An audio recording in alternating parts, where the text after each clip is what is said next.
Good morning, classmates. My name is Christian Joshua Elpedes, and I'm a student of the College of Nursing Systems Plus College Foundation. And for today, I'll be discussing to you regarding our activity with regards to the evolution of the history of the Philippine Constitution. So, let us start. We also have our learning objectives in this discussion, and after the video presentation, the students must be able to exemplify the meaning of a constitution, to discern the significance of the constitution in a government, to classify the fundamental objectives of the constitution, to identify the basic rights of individuals embodied in the constitutions, and to analyze and critique the topic with the utilization of positive or negative criticism. This video presentation or discussion wouldn't be possible without Danessa R's YouTube video with regards to readings in Philippine history, the constitutions of 1899, 1935, 1973, and 1987. In my presentations, the topics to be discussed are as follows. The first one is the definition of the Constitution. The second one is the significance of the Constitution. The third one is the fundamental objectives of the Constitution. And the last but not the least is the basic rights of individuals embodied in the Constitution. So let's start off by defining what is the Constitution. I've gathered all of the data that I've needed for this discussion, and as stated by the Institute for Democracy and Electoral Assistance, the great majority of modern constitutions enshrine the state's constitutional values, political institutions and procedures, and citizen civil rights in a higher law that cannot be modified arbitrarily through ordinary legislative action. Therefore, a constitution is the name given to this higher rule. So what I'm trying to say here is that the Constitution is actually the foundation of a specific or a certain nation, and this Constitution is considered as the higher law in a nation or in a state. Let's move on to the significance of the Constitution. The significance of the Constitution is it guarantees that those who make laws on behalf of the people do so equally, and it further outlines how those in positions of authority should be kept accountable to the public and that they represent. And it also establishes the limits of government authority by ensuring the rights and freedoms of citizens. And these protections serve to ensure that human dignity, equality, and liberty are protected and promoted according to Bingham Center for the Rule of Law.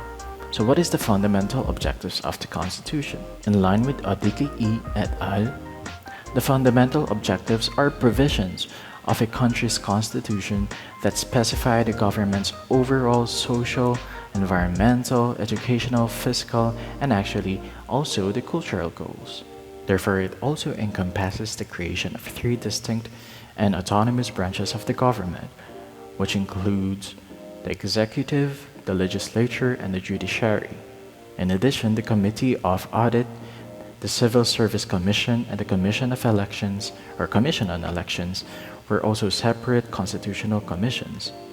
And a full Bill of Rights was incorporated into our Constitution, guaranteeing basic civil and democratic rights as well as free, equal, and annual elections. And this Constitution that we're using today appeared perfect to many Filipinos emerging from 20 years of dictatorship.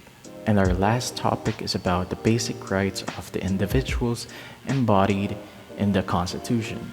The Congress shall give highest priority to the enactment of measures that protect and enhance the right of all the people to human dignity, reduce social and economic and political inequalities, and remove cultural inequities by equitably diffusing wealth and political power for the common good.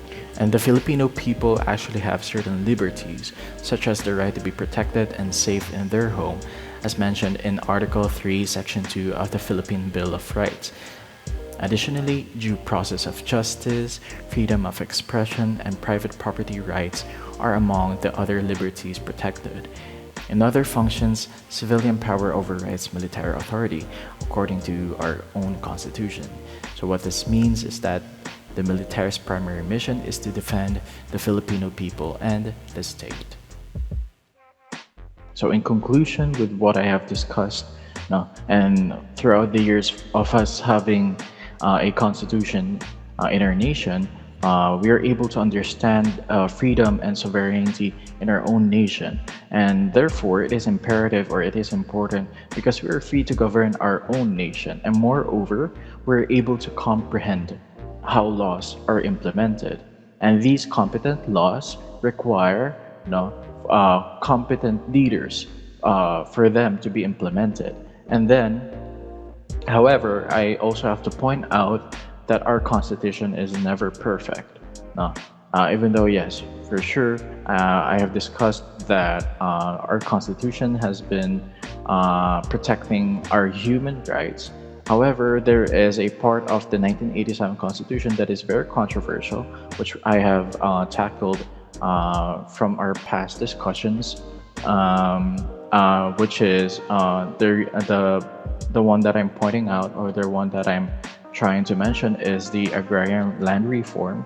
Because in the land reform, our fellow Filipinos are fighting over land ownership because land ownership equates to power, no? Kung gaano kalaki ang lupa na uh, inaangkin mo, meaning nun is mas mataas ang antas mo sa buhay, mas mataas ang inyong living status throughout the Philippines. And this land reform is actually one of the most complicated laws to enact in the Philippines. No? And not to mention, of course, the long-standing struggle between farmers and the landowners throughout the years in our Philippine nation. So, thank you for listening because this has been a productive day, and I hope you have a good day. And everyone, of course, you have to stay safe during this pandemic and always be healthy. So, thank you.